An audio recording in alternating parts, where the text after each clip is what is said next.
Olá, como vai você? Cada vez melhor? E que dia é hoje? Hoje é o primeiro dia da minha, da sua, da nossa nova vida? Meu nome é Georgia Nardi, uma voluntária do programa Amor Exigente, e nós iniciamos os nossos encontros sempre com essas duas perguntas motivacionais. Como eu já mencionei, a primeira delas sempre será: como vai você? Ao que se espera, a seguinte resposta: cada vez melhor. Não melhor que o outro, nem melhor que ninguém, mas melhor do que eu fui ontem. E a segunda pergunta: que dia é hoje? Se espera a seguinte resposta: hoje é o primeiro dia da minha nova vida. E sabem por quê? O ontem já passou. Nós não temos o poder sobre o que já passou. O amanhã, nós não sabemos se estaremos lá. Portanto, nós vivemos só por hoje e para sempre. O Amor Exigente, ele é um programa de auto e mútua ajuda e está alicerçado em 4 pilares de sustentação: os 12 princípios básicos comportamentais, os 12 princípios éticos, a responsabilidade social e a espiritualidade pluralista. Hoje eu vou conversar com vocês, pais, sobre o segundo princípio do amor exigente, o segundo princípio básico, e também falaremos sobre o segundo princípio ético. O segundo princípio básico, cujo título é Os Pais Também São Gente, também é intitulado de humanizador. E nessa reflexão que eu trago para vocês hoje, nós vamos entender o porquê disso. Por que que esse segundo princípio básico, ele é intitulado também de humanizador, né? O seu título traz para a gente que nós somos gente, os pais também são gente. E nós vamos entender por quê. Então, vamos lá. Aqui eu trago uma nossa breve caminhada, né, ao longo desse estudo do programa Amor Exigente. Nós começamos a reflexão lá no primeiro princípio, no último vídeo que eu encaminhei com vocês, né? Nós podemos refletir sobre a questão de que os problemas da família têm origem na estruturação atual da sociedade. Nós vimos um pouquinho das nossas raízes culturais e o quanto que elas podem influenciar positivamente ou negativamente na nossa vida. Hoje, estamos então com os nossos olhares para o segundo princípio básico. Os pais também são gente. E eu inicio essa nossa reflexão com essa imagem. Vejam, a Mulher Maravilha e o Super-Homem. Quem nunca, em algum momento da vida, não tenha se identificado com esses dois personagens, né? A mulher querendo assumir o papel da Mulher Maravilha e o homem do Super-Homem, trazendo para si a representação desses personagens e para a sua vida, e principalmente, né, tendo os impactos, né, dessa vivência, em vivenciar estes papéis. Então, o segundo princípio, ele vem para nos mostrar que nós não somos super-homens, nem super-mulheres. Nós somos gente. Nós podemos errar e erramos muito. Muitas vezes nós erramos, porque somos humanos.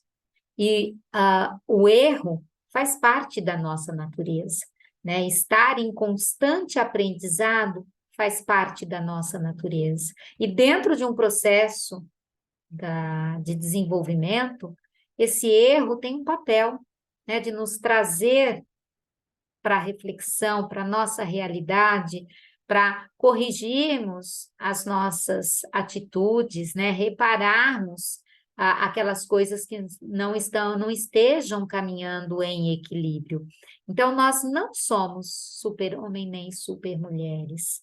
Acontece que, e isto buscando lá no primeiro princípio, muitas vezes nós trazemos essas crenças limitantes. Então, a mulher tem que dar conta, enquanto mãe, dona de casa, profissional, fora de casa, tem que dar conta de tudo. E por tantas vezes se sente sobrecarregada e se pune, adquire um sentimento ali ruim, um sentimento de culpa, por às vezes falhar e fica se cobrando excessivamente a respeito disso. Né? Nós temos que ser perfeitas, temos que dar conta da casa, dos filhos, do marido, do trabalho, enfim, de todas as tarefas que nós sabemos que são inúmeras. E ao homem também a mesma coisa. Né? Uma das maiores crenças limitantes que a gente pode buscar lá nas nossas raízes é que homem não chora, homem não pode expor seus sentimentos, porque isso é sinal de fraqueza. Né? Então, ele tem que se manter firme e forte, né? Não demonstrando os seus sentimentos. Então, nós temos casos, inclusive, que os meninos já desde pequenininhos são cobrados com relação a essa postura e aprendem a desenvolver um mecanismo de guardar sentimentos, o que é extremamente ruim, né, para a nossa parte emocional, as meninas também. E aí, então, com relação aos pais, eu trago essa questão. Você se encontra em algum desses papéis? Pais servidores, pais autossuficientes e pais de aparência? Então, para refletir, pais servidores, o que são esses? São aqueles que vivem para servir os caprichos dos seus filhos, para servir muitas vezes não as necessidades, porque necessidade é algo que precisa ser suprida, mas desejos e caprichos. Aquele cujo filho pensou já está ali na mão, né? Sabe aquela história, o reizinho mandão? É dentro da casa. Os pais autossuficientes, por assumirem esse papel, né, de super-homem e de Mulher Maravilha, então eles se acham autossuficientes, não precisam da ajuda de ninguém, ultrapassam os seus limites, né, físicos, emocionais, espirituais, para estarem sempre em dia com aquelas funções que eles acreditam piamente que têm que desempenhar, e sem falhas. Os pais de aparência, aqueles que fazem de conta que está tudo bem, né? Para manter o estereótipo de uma família perfeita, daquela família feliz, onde tudo acontece às mil maravilhas. E quantas vezes passam, então, por cima das suas dificuldades, das suas falhas, para manter essa aparência perante a sociedade. E aí, você se encontra em algum destes? Esse princípio, os pais também são gente, ele traz esse caráter humanizador porque ele promove, ele favorece, né, com que nós iniciemos uma reflexão acerca dos limites das nossas ações nos papéis que desempenhamos. Papel de pai, de mãe, professor, empresário, etc. E nos ajuda a entender e a aceitar que nós somos falíveis. Nós não somos infalíveis, nós falhamos. Muitas vezes nos encontramos despreparados e precisamos de ajuda. Muitas vezes, diante da problemática, nós somos impotentes e isso não é sinal de fracasso, isso não é sinal de fraqueza, isso é sinal de que somos da natureza humana. E todas essas situações fazem parte do nosso processo de desenvolvimento e aperfeiçoamento em todos os sentidos. Então, vejam, com isso, nós vamos trabalhar nesse princípio com estas questões, né? Onde nós vamos procurar identificar quais são os nossos pontos fracos, os nossos pontos fortes, quais situações que prejudicam a nossa autoestima, né? Identificar as situações de falibilidade humana, né? Que o que é isso? nós somos passíveis de errar, né? Identificar as situações de acerto a partir de erros do passado. Então, tudo isso a gente vai começar a entender, mas principalmente ter a oportunidade de aceitar, né? Nós não somos super-homens e super-mulheres. E por que isso? Por que da importância de nós estudarmos e nos apropriarmos dos conhecimentos que nos trazem esse segundo princípio? Devido ao fato de que, ao não aceitar os nossos limites, as nossas falhas, nós entraremos numa situação de desequilíbrio emocional e que, consequentemente, vai nos trazer problemas. Vai nos trazer situações de síndrome do pânico, situações em que apresentamos comportamentos depressivos, e se nós não olharmos para nós mesmos e fizermos algo para cuidar dessa parte emocional em desequilíbrio, certamente nós adoeceremos. Então, vejam, né? Quando nós sempre buscamos, né? Trabalhamos uma ideia de busca da perfeição, e quando nós não conseguimos atingir essa perfeição, que é uma ideia fixa que nós colocamos em nossas cabeças, né? Então, quando nós não entendemos que não precisamos ser perfeitos, isso causa muitos problemas, dentre os quais eu coloco aqui esses três, né? Que eles formam aí um triângulo em que um sentimento tem relação com o outro. Então, vejam, a ideia de fracasso, né? A sensação de fracasso, as frustrações, porque se eu me sinto fracassado, eu me sinto frustrado. Consequentemente, a minha autoestima estará baixa. A autoestima estando baixa, eu também vou ter dificuldade de concluir as minhas atitudes, as minhas tarefas, então eu vou fracassar. E novamente vou me sentir frustrado, e isso gera um ciclo que não tem fim, né? Para rompermos essas amarras aí, essas crenças limitantes, é onde a gente tem que procurar entender a nossa verdadeira essência. Então, vejam, nós temos, para nos libertar das cobranças excessivas, né, para nos desprendermos dessa situação em que nos cobramos excessivamente, nós precisamos, primeiramente, saber identificar o que é necessidade do que é desejo e saber que existe um limite entre necessidade e desejo. Toda vez que algo que tende a ser uma necessidade, ele deixa de ser e passa a ser um desejo, para alcançar esse desejo, geralmente se ultrapassa os limites. E se somos gente, nós temos limite. Isso nós vamos ver no terceiro princípio com maior profundidade. Mas, enfim, a ideia é essa, né? Se a gente não aprende a identificar necessidade de desejo, e voltando lá naquela ideia dos pais servidores, né? Em procurar sempre acertar para servir, nós passamos por cima dos nossos limites. E isso é péssimo para a nossa parte emocional. Então, o limite, né?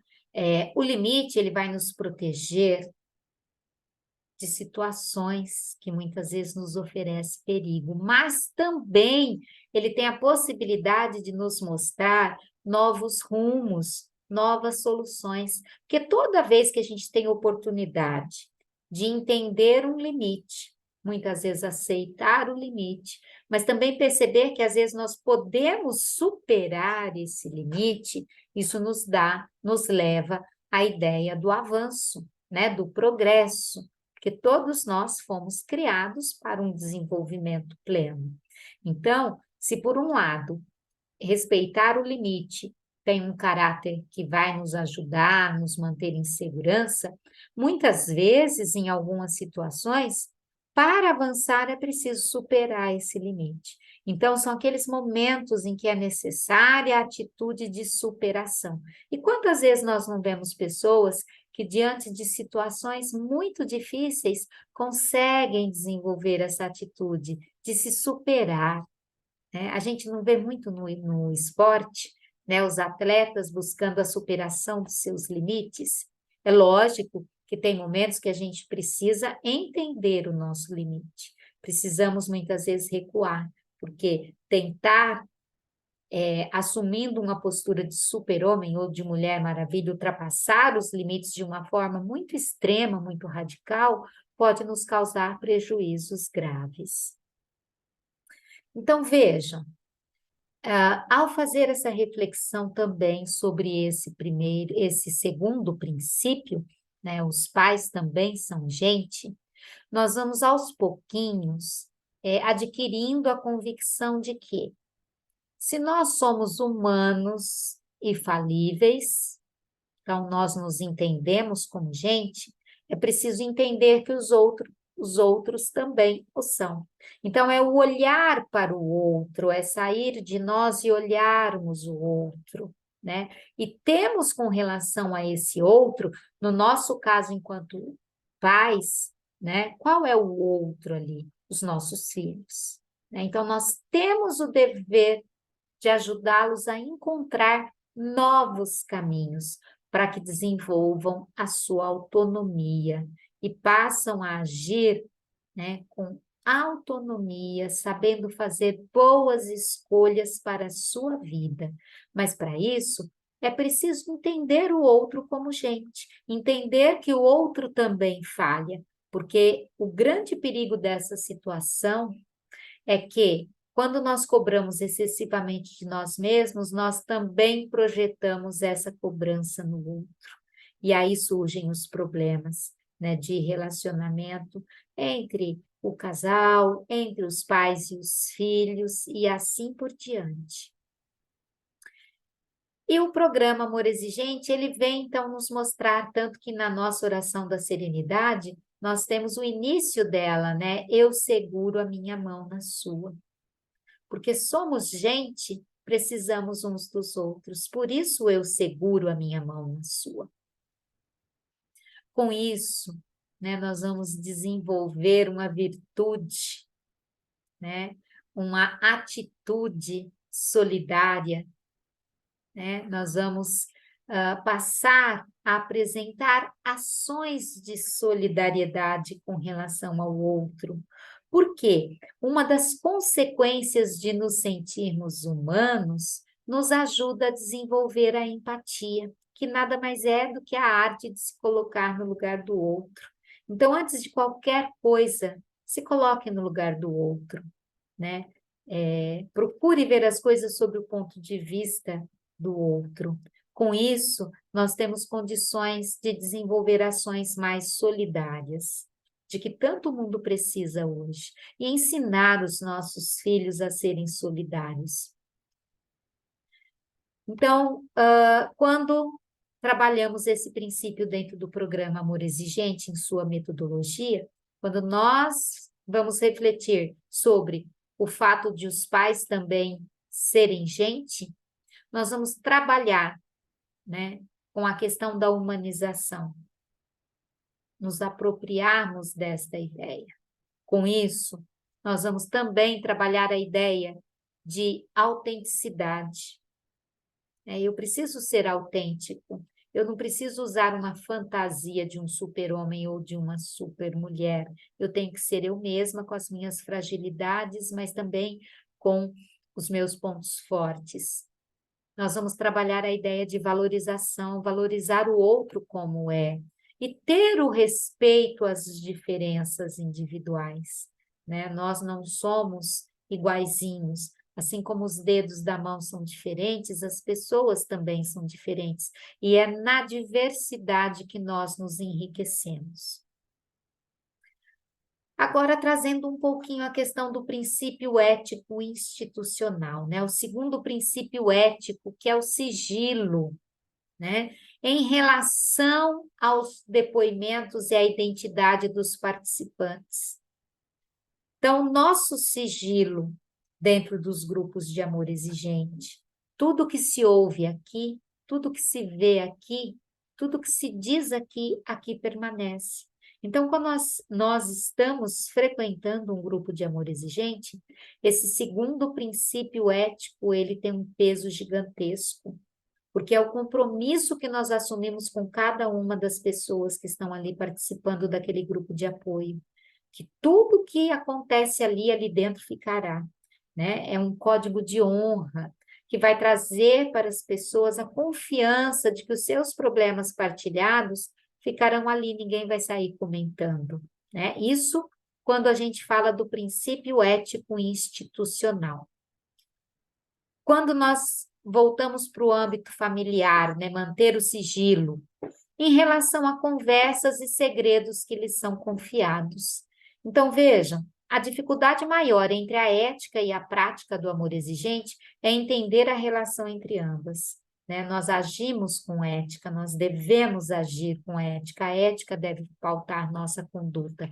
Com relação ao sigilo dentro de uma família. Então, por exemplo, o filho confidenciou, né, uma coisa para os seus pais, né, que ele não gostaria que os irmãos ficassem sabendo, porque é algo muito íntimo dele, uma dificuldade. Né? De acordo com o princípio ético, não é correto os pais saírem expondo essa fragilidade, essa dificuldade desse integrante da família ali, que muitas vezes isso vai causar uma situação de constrangimento, uma situação em que essa pessoa pode ter a sua fragilidade ali enaltecida, causando uma baixa autoestima.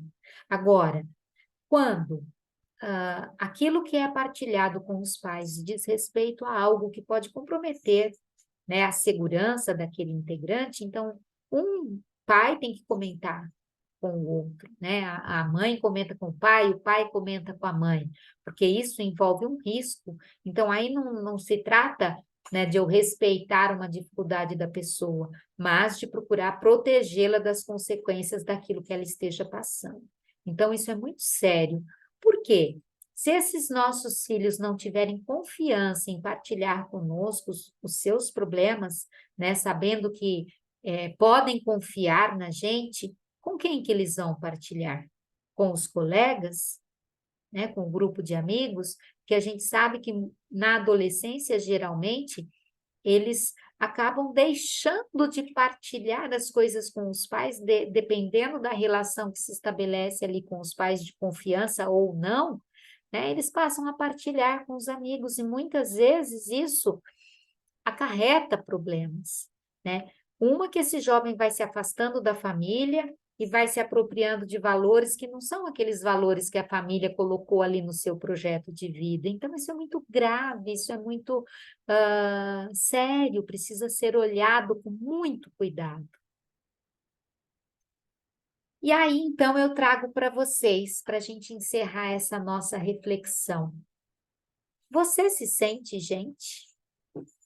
Como você se sente ao perceber seu erro em seu papel de mãe e pai? Quando perceber que falhou, o que faz a esse respeito quando se encontra numa situação assim? E a outra questão, quando você pode levar o outro a não se sentir gente? Em que situações, quais atitudes que a gente toma que faz o outro não se sentir gente? E quais atitudes que nós tomamos em relação ao outro que o faz sentir gente?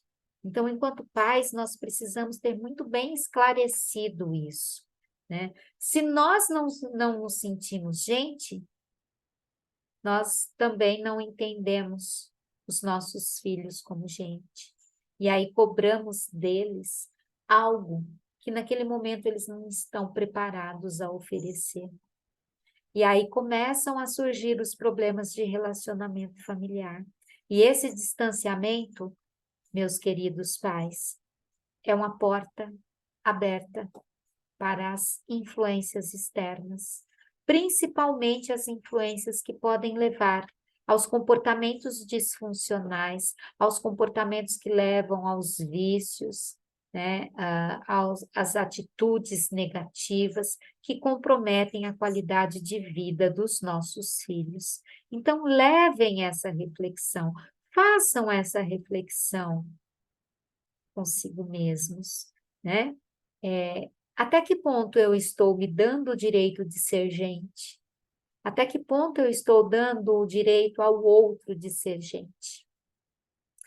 E a partir daí nós vamos pensar numa meta, porque o programa Amor Exigente, ele nos ajuda no sentido de que nós vamos aprender que se nós não mudamos, nada muda. A meta é o caminho para a mudança, é a ferramenta para a gente promover essa mudança. Então, já que nós trabalhamos com esse segundo princípio, que falou tanto conosco da importância de nós nos darmos ao direito de sermos gente, de nos sentirmos pessoas que têm a capacidade de, às vezes, ali errar, de corrigir o erro, de aprender com os erros, né? E que eu preciso tanto me reconhecer como gente, o que vocês podem fazer, né, ao longo das semanas desse mês em que a gente olha aí para o segundo princípio, né? O ser gente, o que você pode fazer para se valorizar? Nesse momento, o que você precisa fazer para ter um olhar mais cuidadoso com o seu ser gente, né? É cuidar da saúde, é melhorar ali a sua aparência para melhorar a autoestima, né? É cuidar mais da sua parte espiritual. Então, o que você pode fazer por você nesse momento? Pense que você merece esse cuidado, né? Porque ao cuidarmos de nós mesmos, nós vamos motivar o outro a fazer também, né? Como eu disse, se eu não mudo, nada muda. Então, o que você, pai, mãe, pode fazer por você a partir da reflexão deste princípio? E aqui, então, eu trago, né, o logo do Educaê Sumaré, que é o grupo de prevenção aqui no município de Sumaré, né, onde a gente busca trabalhar com os pais todo o processo de prevenção, prevenir, né, que todos esses comportamentos disfuncionais entrem e cheguem nas nossas casas. Para aqueles pais que, porventura, já tenham algum familiar como dependente químico, fica aí o convite, aqui no município de Sumaré, nós temos 2 grupos de amor exigente. Um funciona às segundas-feiras na escola Reino da Garotada, no centro de Sumaré, próximo ao fórum, sempre às segundas-feiras, das 19h30 às 21h30. E nós temos um outro grupo que funciona na escola Marinalva, né, no Parque Jatobá, às quartas-feiras, das 19h30 às 21h30. O grupo Renascer, que é o grupo da segunda-feira, o grupo Fé e Obras para um Novo Recomeço, às quartas-feiras. Então, fique aí o convite, né? Nós devemos fazer a prevenção antes que coisas ruins aconteçam, como diz a dona Mara. Mas se já temos o problema instalado em nossas famílias, vamos buscar um grupo de apoio para nos fortalecermos e enfrentarmos com maior assertividade essa situação. A dependência química, ela é uma doença progressiva e incurável, mas ainda bem que tem vacina. E a vacina é a prevenção. Então, vamos juntos fazer a prevenção dentro dos nossos lares para desenvolvermos atitudes, né, equilibradas, atitudes coesas, atitudes éticas pautadas nos valores morais, que a nossa família cresça de maneira saudável, né, alinhada ao nosso projeto de vida. Aquele projeto de vida que cada família traça ali para o seu ambiente familiar. E aí encerramos com a nossa oração da serenidade. Eu seguro minha mão na sua, uno meu coração ao seu, para que juntos possamos fazer aquilo que sozinho eu não consigo. Concedei-me, Senhor, a serenidade necessária para aceitar as coisas que eu não posso modificar, coragem para modificar aquelas que eu posso, e sabedoria para distinguir umas das outras. Força, fé e alegria. E até a próxima conversa com vocês, onde nós faremos a reflexão sobre o terceiro princípio do amor exigente. Paz e bem para todos vocês.